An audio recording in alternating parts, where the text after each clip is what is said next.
Hi everybody, this is Maureen Wong with mycasestudies.blogspot.com. Today I'm going to be using this set, Folk Art Medallion from Waltzing Mouse Stamps, to show you some stamping with the MISTI. And specifically this is a video about maybe some tips and tricks to getting an image to stamp nicely when it's kind of difficult to stamp nicely otherwise. I have this medallion image which I think is just gorgeous and I love it. But I have not been able to get a really nice, clear, clean impression before the MISTI. And now with the MISTI, I can get a really nice impression because I can stamp it twice to make sure that all the areas get inked up nicely and stamped nicely. But even with the MISTI, it can be kind of hard sometimes to get a really clean image with these really difficult stamps, so I have a couple of tips for you today. So I'm using this large medallion image, and the first thing you might notice is that I have actually taken a Sharpie, and let me get a card, and drawn little arrows to specific portions of the stamp which are especially hard to stamp. When I do a lighter inking, this portion of the stamp never gets stamped. So I put little arrows pointing to these areas to remind myself when I'm stamping this down, I want to really press on these portions of the stamp. And then my other thing is just a general stamping tip. There is a big open area in the middle of this stamp, and sometimes when you put it down on your acrylic block or on your MISTI, it can trap a really big air bubble inside, and it'll kind of push out and then pick up your ink, and then will actually transfer the ink to your paper. So what I did was just took a craft knife and cut a little slit in it so that if air does get trapped underneath there, I can just push it out through the slit with my fingers, and that'll make sure that it stays away from the ink and won't transfer ink onto your project. Okay, so now I'm gonna position this where I want it to stamp. I want it to stamp off the corner of my cardstock panel here, so I'm gonna place it there and close my MISTI and pick up the stamp, and of course it's going to pull out my cardstock. So what you want to make sure is that it is firmly nestled into that corner, because that's where you want it to stamp every single time. And one of my little tips about stamping with a difficult stamp is pay attention to what kind of ink pad you're using. I'm using today an Amuse Studio ink pad. This is cobalt blue. And the reason why I'm using this is that it's a pigment ink pad, and I'm not using it because I like pigment better than dye or anything like that, but because most pigment ink pads are foam ink pads and they're kind of smushy.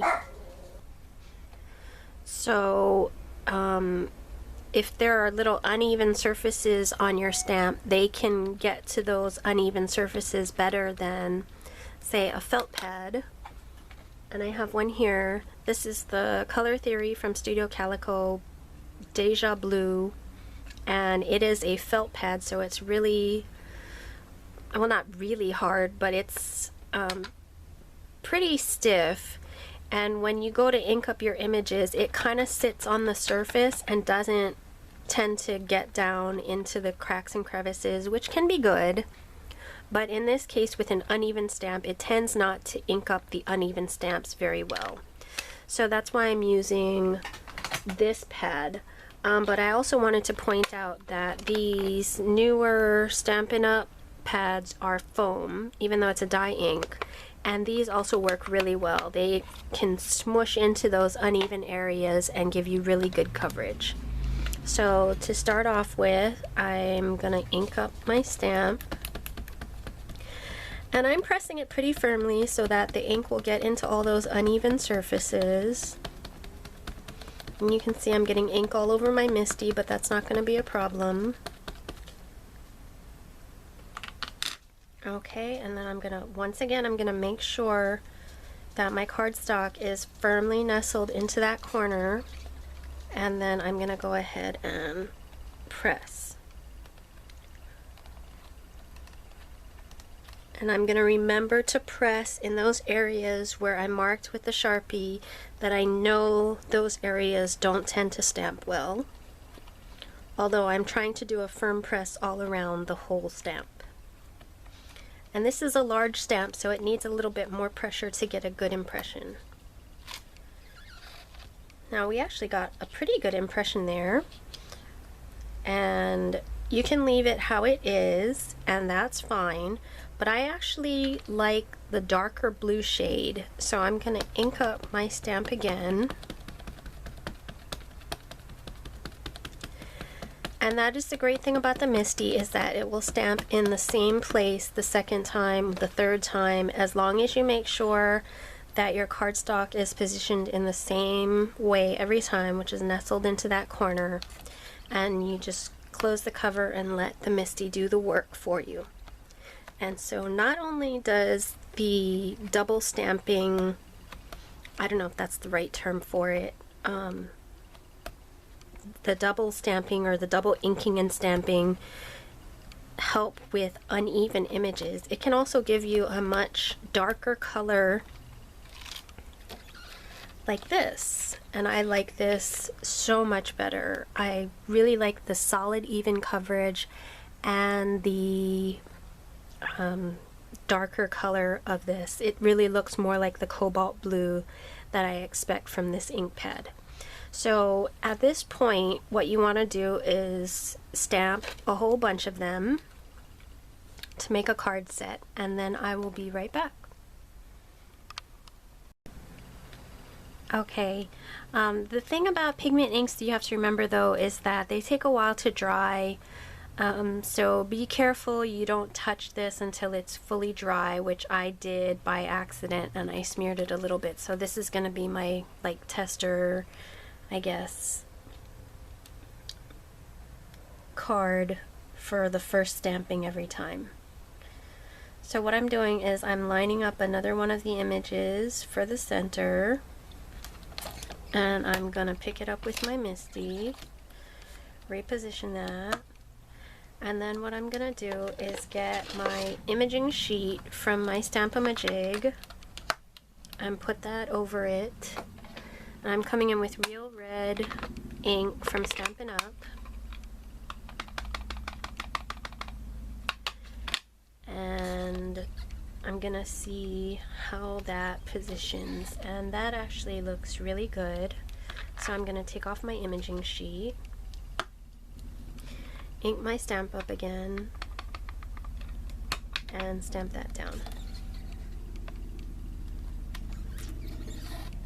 And that looks great, so I'm gonna move that out of the way, get the next one,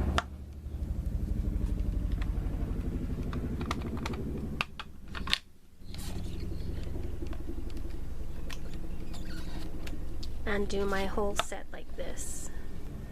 And I'm going to get out the next image that I'm planning on using. And again, I'm going to line that up as well as I can. Okay.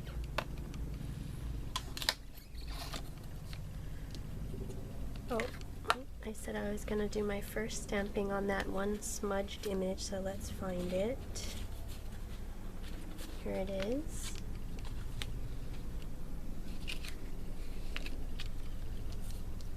And again, I'm going to take the imaging sheet. Let me clean that off as well.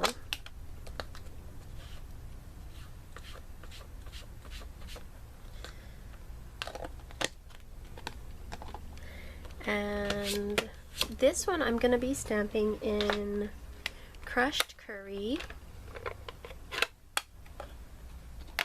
So let me make sure my imaging sheet is dry. By the way, I put this little arrow in the corner to remind me that that's the one that goes in the bottom corner every time. So if there's ever a question about whether I stamp something, where I stamp something, I know that I always line up this arrow with this bottom corner. Okay, my camera battery died, so here I am back with my crushed curry, and I've already stuck my image to the MISTI, and now I'm testing it with my imaging sheet.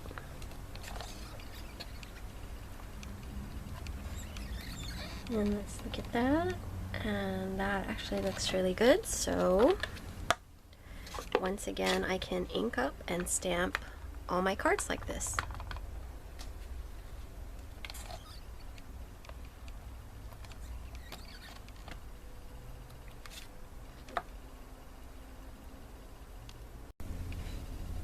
Okay, after I did the crushed curry image, I went ahead and positioned this green image and stamped it in garden green. It's all the same steps of positioning them, testing it with the imaging sheet, and then stamping it for real on your cards. And so I've gone ahead and done that with all my cards. And for the rest of the tiny little images that go inside all of these holes, you could do it on your MISTI, but this shape, there is no really good way to do it. If you have the octagon, you could cut out the SVG file. Let me show you that. Here you can see that I've used my electronic die cutter to cut out. Waltzing Mouse provided a free download for the cut files for this stamp set, the Folk Art Medallion set, and so I cut out the medallion piece, and I went ahead and mounted it on an octagon. Of course, this isn't the right size, but I mounted it on an octagon, and you can actually use the octagon to stamp all those different little motifs, and I'll show you that in a video. If you'd like to see it, please let me know in the comments. But it's pretty much the same as my other stamping with octagons videos. You line it up once and you stamp it down, and then you turn your octagon one turn and stamp the next. Because this is an 8 pattern, it matches with the shape of the octagon and you get perfect stamping every time. But with these cards being the shape they are, they're not going to work with that method. So I'm just going to hand stamp, and actually it's probably easier to just hand stamp all of these. They're really easy to line up, and I don't want to show you that because I'm going to have to put my head in the shot a whole lot. So let me just finish those off and then I will be back. Okay, as you can see, I finished stamping all the tiny little motifs in the different colors. And then what I did was I took this die from the My Favorite Things Blueprints number 15. It's a large stitch rectangle, and I really like that stitched edge that it gives. So I ran them all through with that die. And now it's time to get back out my MISTI, because I'm going to be stamping the sentiment on them. And let me just put this on the side, and I'll take one. And then I want to get out my clear grid sheet. And I'm going back to the Folk Art Medallion set and taking this sentiment that says, "Just wanted to say thank you." And what I'm going to do is line it up, and I'm going to try and get it evenly spaced in the corner. Okay, and pick it up with my MISTI. Check my grid lines. That looks good. Peel off my acetate, and then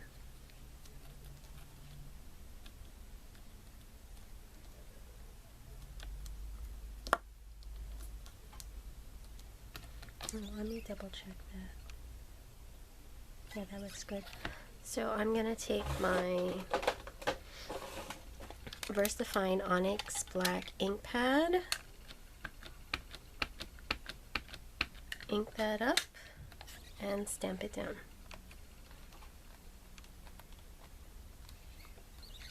And there's my sentiment. And all I have to do is add this onto a card base, and it's going to be done.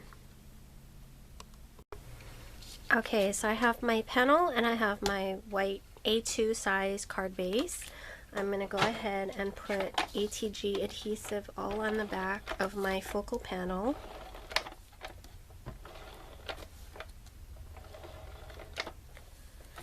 And then I'm going to mount it on my card.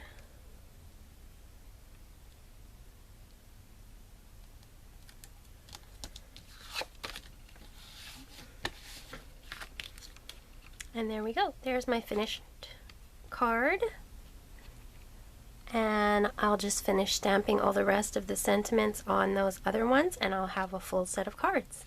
I hope you liked this project, and if you did, please give it a thumbs up on YouTube, and I hope you'll visit my blog at mycasestudies.blogspot.com. Thanks for watching.